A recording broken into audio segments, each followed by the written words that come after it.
What's up guys, this is Anime Crossover. I am back with another episode of What If Naruto Can Summon Legendary Pokemons Part 2, and if you did enjoy this video, give this video a like, and if you're new to my channel and like my content, subscribe and hit the notification bell for more crossover fictions with a twist. Now let's begin this new video. Chapter 4 Naruto and the other Genin surrounding him quickly retreated up to where Kakashi and Gai were fighting. Kakashi turned to face the Genin who had arrived, Shikamaru, Naruto, and Shino. Looking around, he discovered another Genin who could help the group, Kiba and his dog Akamaru, who were nearby. Calling them together, he spoke to them quickly. I noticed Sasuke had gone and followed this sand Genin when they went and grabbed Gaara retreating. I need you to go and bring him back, and if necessary take out those sand ninja. Kakashi's voice was devoid of argument.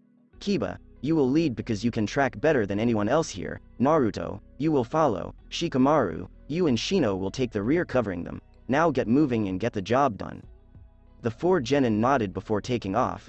Some sound ninja moved in to attack them, but Gai and Kakashi destroyed them, leaving the Genin with a straight shot out of the field. Kakashi nodded at Gai and they parted ways, Gai removing his weights while Kakashi reviewed his Sharingan eye. There was no holding back on defending their village this time.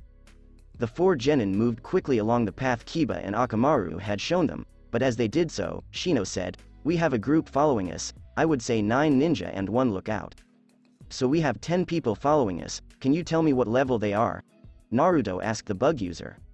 "No, not from here," Shino said, shaking his head, "but I can tell they have at least Chuunin level charka." Shikamaru began to think as he heard this and said, "I will stay, I can take them on if I am careful, and bye for now." "Are you sure you can handle all of them?" Naruto asked Shikamaru.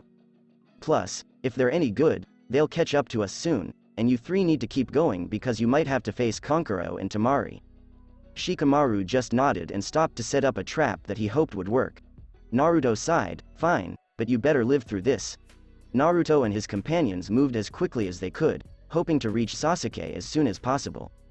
Slowly, they came across what appeared to be a small battle, but when they couldn't find anyone, they moved on quickly, catching up to Temari, who had been tied to a tree by Sasuke. Naruto instructed them to proceed as he left a clone to untie her and return her to the village. As they moved forward, they noticed Sasuke fighting the puppet user, while Gaara sat muttering something while they fought. Kiba and Shino both jumped in to assist Kankuro. When Sasuke noticed this, he jumped and charged straight at Gaara, hoping to finish the fight. Gaara, noticing this, vanished in a swirl of sand and retreated further, not yet ready to fight. Sasuke, unwilling to let Gaara escape, took off to continue the fight. Naruto attempted to pursue Sasuke, but Kankuro stopped him, saying, "No, you can fight me for now." Shino and Kiba appeared on either side of Naruto, both staring at Kankuro.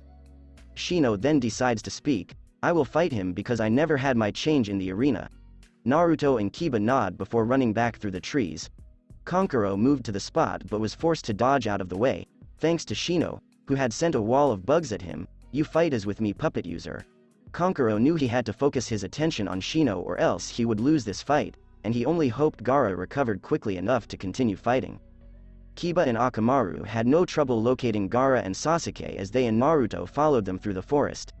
As they got closer, they could hear the sounds of a battle, and when they arrived at the edge of a clearing, they saw a fight that had become very one-sided. Gaara's hands covered most of his upper body, giving him more power and abilities to attack with, putting Sasuke on the defensive. Naruto created a clone and had it replace itself with Sasuke as soon as he could. Sasuke looked around, surprised that he had moved, before yelling at Naruto, "Why did you pull me out of that fight? I can win it." Naruto stated, "Kakashi has ordered us to retrieve you and return you to the village." "What if I don't comply?" Sasuke inquired. "I'll knock you out and make sure Gaara doesn't get us while we're on retreat," Naruto said. "You both are too weak to even touch me. As for this loser, I can beat him just fine. After all, I am a Uchiha. Now leave so I may finish my battle," Sasuke said to Naruto and Kiba.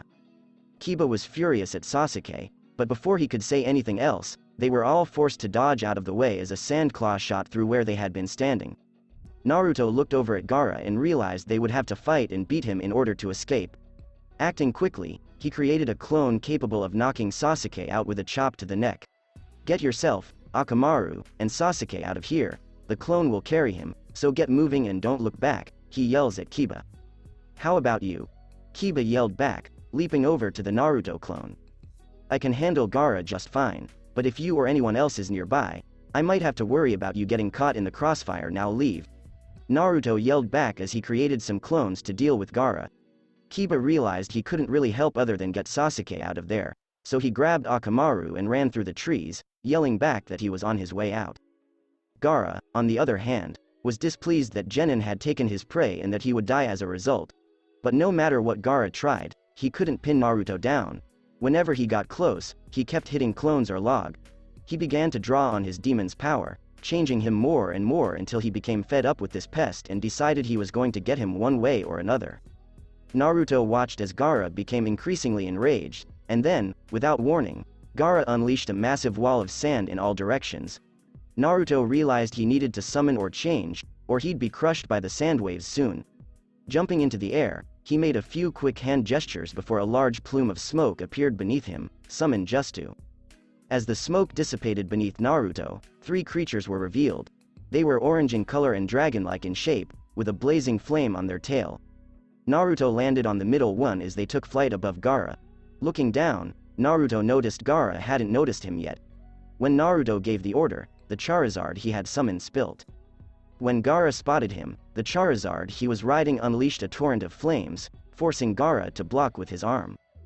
Gaara, hearing a roar behind him, used his tail to block more flame, his sand slowly turning to molten rock due to the heat, causing him to lose more and more of the outside of his armor. As the Charizard kept Gaara busy defending himself, Naruto smirked and jumped down, landing and repeating the hand signs. He conjured up a large blue duck-like creature with claws on its hands and feet and a ruby-colored gem on its head. "Okay, Golduck, use Ice Beam and freeze that molten rock," Naruto said to the creature. Golduck opened his mouth and fired a power beam into the molten sand, converting it to glass and freezing Gaara in place. "It is over. Your sand is melted or frozen in place. It would be pointless for this to continue." Naruto jumped over to Gaara. "Pointless? My entire point in life is to fight and destroy those who are strong to prove my existence, and you will not end that now or ever." When Naruto sensed Gaara's charka spike, he jumped from tree to tree until he was several hundred feet away from Gaara. He ignored the summons and watched as sand rose from the ground around Gaara, slowly forming into a massive raccoon-like shape. Looking up at the massive creature that was forming, Naruto realized he was at a disadvantage. "Where are you, Naruto, so I can give your blood to my mother?" Gaara yelled, his voice transformed by his demon's power. Naruto raised his head from where he was summoning over 1,000 clones to attack the massive sand creature. 2 stayed behind, and with their hope, he repeated the summon just you hand signs, summon Justu the 3 legendary birds. Naruto smirked now that Gaara had finished dealing with the clones. The odds were back in his favor with these summons. 3 birds appeared beneath him, the one to Naruto's right being ocean blue with a long flowing tail. The second was yellow in color with black feathers at the tips of its wings. Its feathers were long and pointed, as was its beak. The last was on Naruto's left, orange in color, with feathers and tail feathers that flowed like flames behind it. Naruto landed in the center of Zapdos and quickly dispatched Articuno and Moltres. Moltres rains down fire, melting much of the sand, and Articuno destroys the molten sand with power ice attacks. In the meantime, Naruto directed Zapdos around, sending bolts of lightning into the creature, instantly turning parts of it into solid glass. Gaara could barely keep up with 3 birds pelting his sand creature with powerful attacks. In short, Gaara was out of potions to combat these creatures, who were too fast for him to keep up with. He knew that if he tried to unleash his full demon power on this creature, he would be hit by one of those attacks. In short, he was quickly running out of ideas and options. Naruto looked down at Gaara, who was hiding in the sand creature, knowing that if he kept doing this, he would kill Gaara. As Zapdos flew over where Gaara was now standing review within the sand, landing by Gaara, he threw a powerful punch that pushed Gaara out of where he was and away from the sand. Naruto leapt to his feet and drew Gaara onto one of the birds, away from all the sand he could control. Naruto quickly had Moltres land where Naruto set Gaara down, and Gaara looked up at Naruto for the first time in his life, completely defenseless. Naruto looked at Gaara, who, for the first time since he had seen him, appeared terrified. White flames formed on Naruto's fingers as he ran through some quick hand signs. Slamming his hand into Gaara's chest, he sealed the demon charka away for good. Naruto smiled.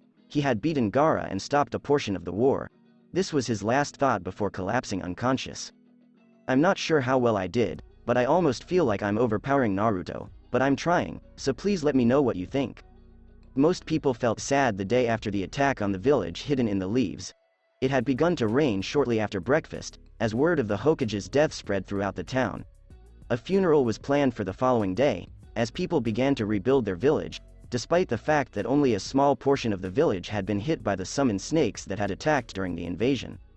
Naruto walked through the crowds of people rushing to repair or clear out various items. He'd just found out what had happened, and he felt almost dead inside. The first person who cared about him was no longer alive. He never mentioned it to many people, but anyone who knew Naruto well knew that the Hokage was like a grandfather to him. On the day of the funeral, it was placed in front of the Hokage's tower, and many people passed by slowly. Everyone carried a black rose with them before placing it on the growing stack of roses set down by the people in front of them. It rained for most of the day and didn't stop until nightfall. Most ninja said the sky was crying the tears they weren't allowed to show. A meeting was taking place in the Hokage's tower to decide who would be the next Hokage. Most people were debating between Jiraiya and Tsunade. Danzo's name was called, but he refused unless there were no other options. Soon after, they decide that the Jiraiya spy network is too valuable to abandon without a backup plan. That meant Tsunade was going to be the next Hokage. Then, not long after, they decided to send Jiraiya to find her and bring her back. Not long after, everyone left the council room and went their separate ways, while a ninja was sent to Jiraiya but his new mission. Throughout it all, Naruto remained at home. He had arrived at the funeral early and dropped off his flowers. He then returned to his apartment and began to work on a seal. He needed a quick way to replenish his charka after summoning something powerful, or else he'd faint like the last time. When it was time for dinner, he heard a knock at the door and got up from his desk, going over and carefully opening the door. Outside, he noticed an unusual old man wearing a grayish shirt and pants with a red vest. His hair was white and reacted down to the middle of his back, and instead of a normal headband, he wore one with the kanji for oil on it. "What do you desire?" Naruto inquired. "Well, young one, I'm looking for a kid named Naruto because I want to bring him on a mission," the old man replied, his gaze fixed on Naruto. "And who are you, and why should I join you on this mission?" "Well, my name is Jiraiya the Great Toad Saga, and I'm here to ask for your assistance in locating Tsunade and bringing her to this village to become the next Hokage." "No," Naruto said as he closed the door to his apartment and returned to work on the seal. Jiraiya just stared at the closed door, stunned. He never imagined a genin would say no to him. He sighed, knowing he'd have to give Naruto something or he wouldn't be able to get the help he needed. He entered the apartment through the door and saw Naruto sitting at a large wooden desk, working on something. "What are you working on?" Jiraiya inquired. "Did I say you could come in?" Naruto asked, turning to face Toad Saga. "No, but I'm not one to give up that easily, so what are you working on?" he inquired once more. "I'm trying to make a good seal that can store half, if not more, of the charka my body can hold, so when I end my more powerful summons, I don't faint because I'm running low on charka," Naruto said, returning his attention to the seals he was working on. "Do you have a summons, kid?" "Yes, and my powerful ones require that I keep using charka to keep them out, which means that if I am in a long battle, I may run out of charka. I find it difficult to believe that old man Hokage said you have enough charka to outlast even him, though he also said your control needs work." "Yeah, I know, don't leave me alone so I can work on the seal, and then I'll work on my control. There has been no seal that has been able to do that. I should know because I am a seal master," Jiraiya said, "but I can help you find things that will work the same way if you wish." Jiraiya was trying to think of a way to persuade Naruto to accompany him. "If what you say is true, then what can I use to hold charka?" Naruto looked up from his papers. "There are some crystals and tree types that can hold a lot of charka when prepared correctly," Jiraiya replied, pulling out what appeared to be a red ruby the size of his fist. "This is a charka gem that, when properly forged, will hold up to a kage level of charka." Naruto examined the gem in Jiraiya's hand carefully. It appeared to be any other ruby except for a seal on one side with the kanji for charka on it. "I see. In that case, I guess I'll help you if you help me get or make 2 of these stones," Naruto reasoned, considering what he could do with the stones. "2. Do you have any idea how much these cost?" Jiraiya exclaimed, looking at the genin in disbelief. "Yes, 2, and that is the only way I will go. Naruto said before getting up and heading for the door to begin working on improving his charka control. He had an idea, and he had borrowed a book from the ninja library to help him get it as high as he wanted. Hey wait, I can't get you 2 of them, but I can get you 1 and teach you another just you, Jiraiya said, still trying to convince Naruto to accompany him. What is the just you? Naruto asked, slowing down and looking at Jiraiya, and I better be good or else it's still a no.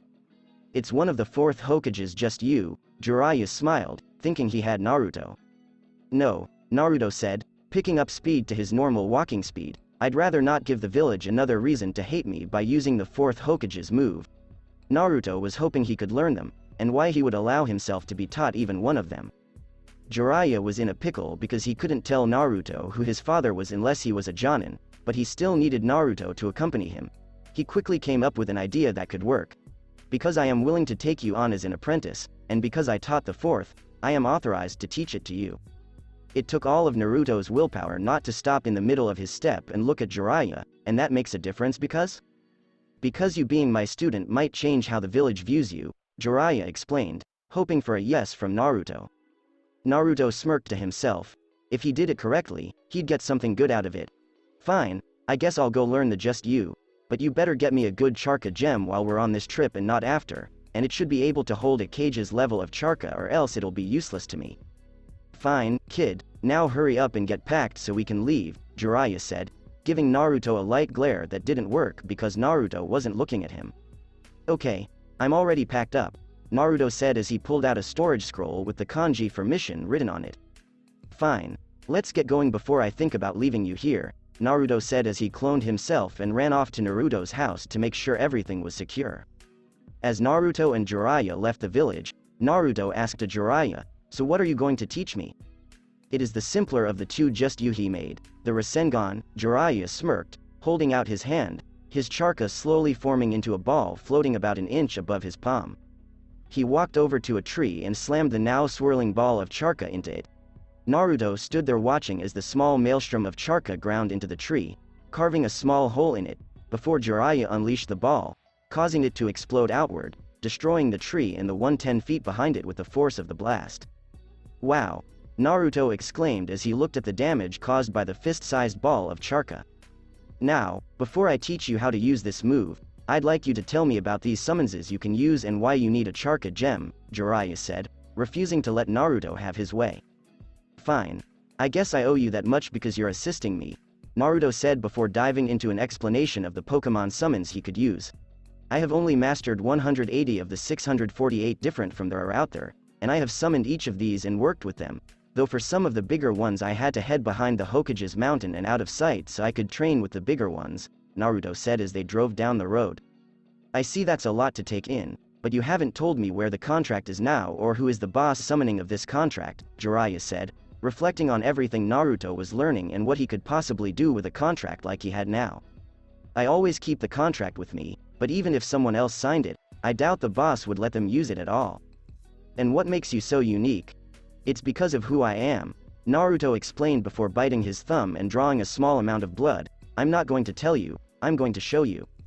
Before Jiraiya could stop him, he slammed his hands down on the group, causing a summon seal to appear. Then, with a burst of smoke from it, Jiraiya jumped back as it grew larger and then stopped when it was enormous. A breeze blew up at that moment, blowing the smoke away and reminding Jiraiya of something he wished he'd never see again. Kyuubi, the 9-tailed demon fox, was staring at him, as was Jiraiya. Since the 9-tailed fox appeared to be free again, was the only one who could stop it.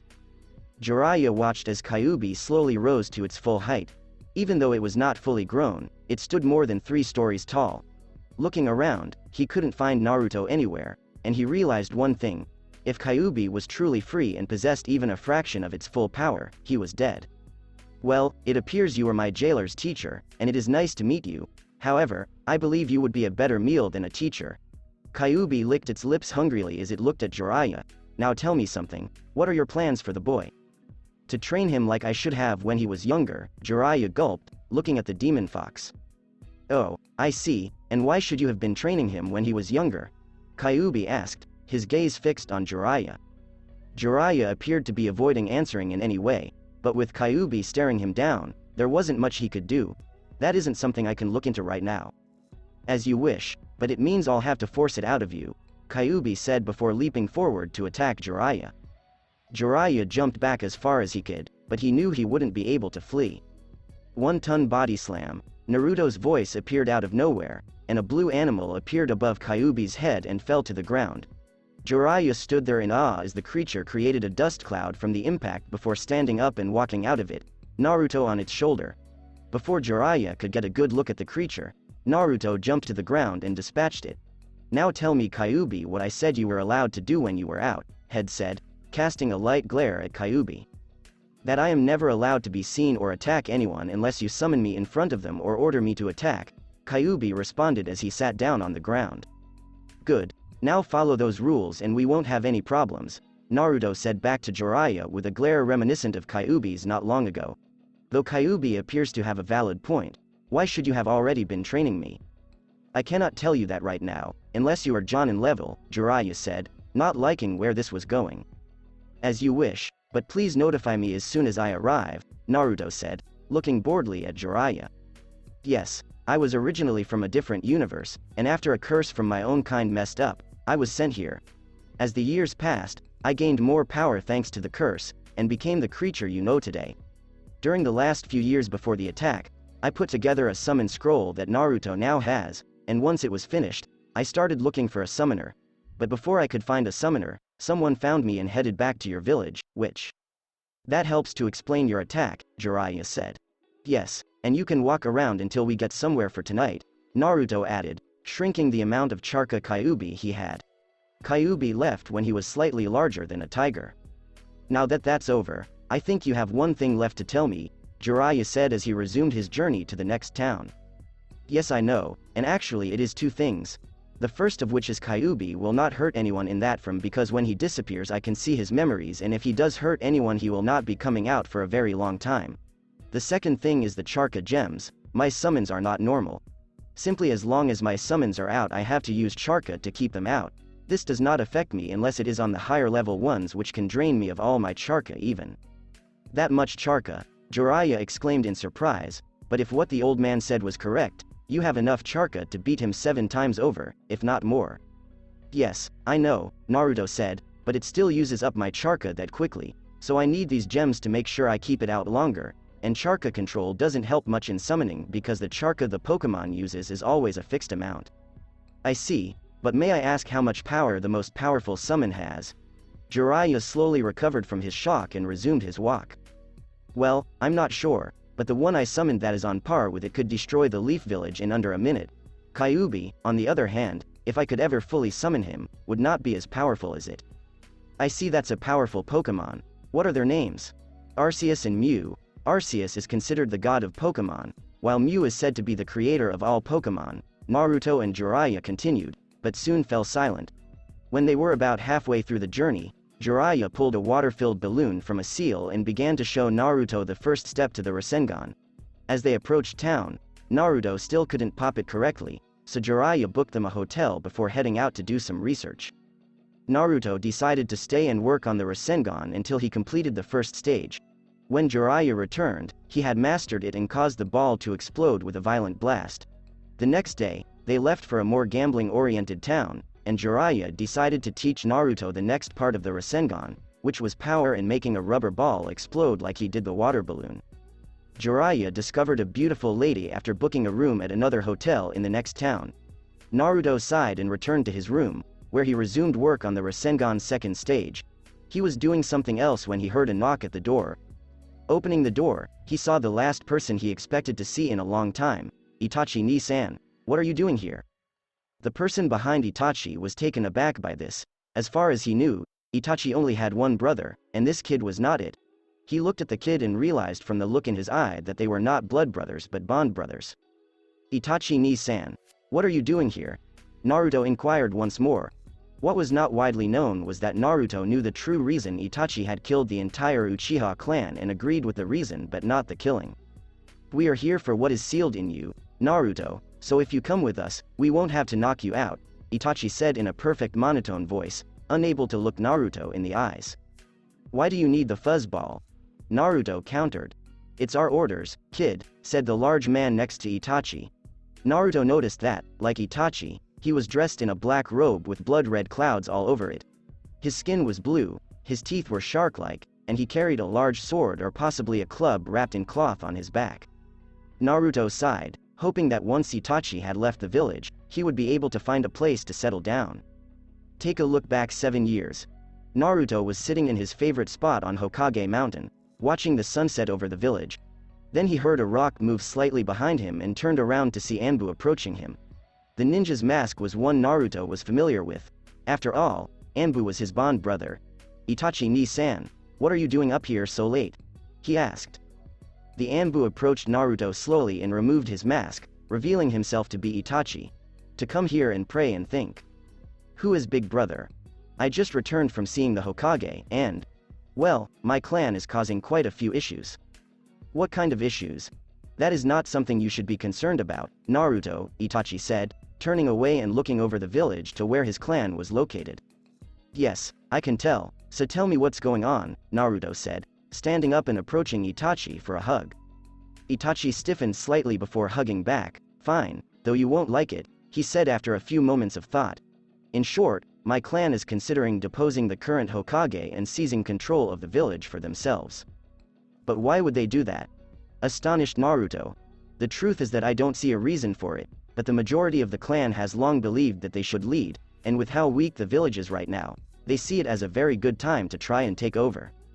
So, with this possibly happening, the Hokage thinks you might need to stop them," Naruto stated, rather than being asked. "Right now, we're trying to do it by talking with my clan, but it's not going as well as the Hokage had hoped." "So, what happens if you have to kill the clan?" Naruto inquired quietly. "Why do you think I'd have to kill the clan?" Itachi asked, surprised that Naruto would come up with such an idea, even if it was true. "Because this is a ninja village, and all who betray the village must die, as I have readied through the laws during the nights I spend in the Hokage's tower, which state that depending on what is done to disobey the Hokage's will, what happens to that person will be determined by that," Itachi concluded. "If it has to come to that, I guess it will," Naruto said, "but death is something that should never be taken lightly." Itachi looked at the young boy with sadness, because Naruto had many attacks on him, causing Naruto to be this way at times. Itachi sighed and returned his gaze to the village as they both fell silent until the sun had completely set. As Naruto stood up and walked away, he turned to face Itachi, who was still sitting, and spoke to him one last time before leaving for his new apartment. "Itachi, if you must kill your clan, I hope you can find a safe place to live after being forced to flee." Flashback comes to an end. "Well, it appears that I will have to fight you, though that is something I would rather avoid," Naruto said, looking at Itachi and his partner again. Itachi closed his eyes for a second before opening them again, reviewing not his normal coal-black eyes, but red eyes with a black pinwheel-like shape in the middle that slowly spun. "Tsukuyomi," he said as he looked Naruto in the eyes. Naruto's world faded to black, and when he opened his eyes, he saw a strange world with everything in red or black, and he noticed Itachi standing across from him. Naruto tried to move but discovered that he was tied to a huge cross by chains around his arms and legs. "Naruto, I do not wish to harm you, but I fear I must in order to save you," Itachi said, his face as sad as it had been the day Naruto and he last spoke, the same day Itachi was ordered to kill his entire clan. "Why are you doing this, Itachi?" Naruto inquired, his gaze fixed on Itachi. "I can't tell you, but if you can get your traveling companion to talk about it, he'll tell you." "Jiraiya. Now I'm going to hurt you, Naruto, for this just to let me into your mind so I can attack it straight out," Itachi said, nodding. Naruto's face immediately turned to a smirk, which puzzled Itachi until Naruto said, "I see now this is a genjutsu, and a powerful one at that, but you forgot that because this is my mind, I can control it. But if that ability is no longer available, I have another defense that you cannot fight or overpower. Kyuubi, take him." Itachi quickly realized his error and attempted to end his just you, but it appeared that the fox was not going to let him go that easily. 4 tails appeared out of nowhere and began to swing at Itachi with enough power to leave the Hokage mountain if they hit, though thanks to his years of training he was barely able to dodge them all. The fight continued for a while until the attacks stopped for no apparent reason. Looking around, he noticed the tails had only stopped moving because Kyuubi himself was now nearby, and at his feet stood Naruto, who was standing carefully looking at Itachi before nodding. "Itachi, my brother, leave now or else you will not live, for as much as I love you, I cannot let you hurt your own family again. Itachi couldn't help but flinch at Naruto's cold words, but he knew Naruto had a reason, so he quickly formed a seal with one of his hands and ended the genjutsu. Kisame, Itachi's partner, on the other hand, was wondering what was going on, because the genjutsu that Itachi had just used only took him 4 to 5 seconds at most, and it had been almost a minute and neither the boy nor Itachi had moved. What happened, Itachi? Kisame inquired. He used Kyuubi to break Tsukuyomi. I was barely able to break free before I was killed, Itachi explained, leaning lightly against a wall. Come on, Itachi, you really should be more careful when using your eyes, Kisame said, drawing his sword so he could fight as time was running out. Brother, I knew I would find you here, a voice said from the end of the hallway, and everyone turned to see Sasuke standing with his eye activated and reviewing the Sharingan with 2 commas in each eye. Now I will kill you like I swore I would the day you killed our clan, Sasuke said as he went through some hand signs and held his hand out as a white ball of lighting formed in his hand, and then he charged toward Itachi. Sasuke, you are still weak, and at this rate you will never beat me, Itachi said, breaking Sasuke's wrist, before kicking him into the wall at the end of the hallway and knocking him out with some genjutsu that no one but Sasuke saw. He then turned to Kisame and Naruto and noticed behind them now stood the one person who would make them flee, Jiraiya. Kisame move now, Itachi said, knowing that even if he and Kisame were both fresh and ready for battle, they would only be able to fight to a draw. Kisame, not waiting to find out why he said that, shot forward towards Itachi, unnoticed as a ball of charka held in Jiraiya's hand shot through his head used to be. When he stood by Itachi, he turned back and noticed Jiraiya standing and looking at both of them. Agreed, and as such, we should leave now, unless we want to risk that chance, the 2 ninjas said as they fell and vanished from view. Jiraiya sighed as he looked over at an unconscious Sasuke and then at a very sad Naruto. Really, and it's Tsunade who has the bad luck, not me. To be continued. That's it for this podcast. Thanks for listening to this video.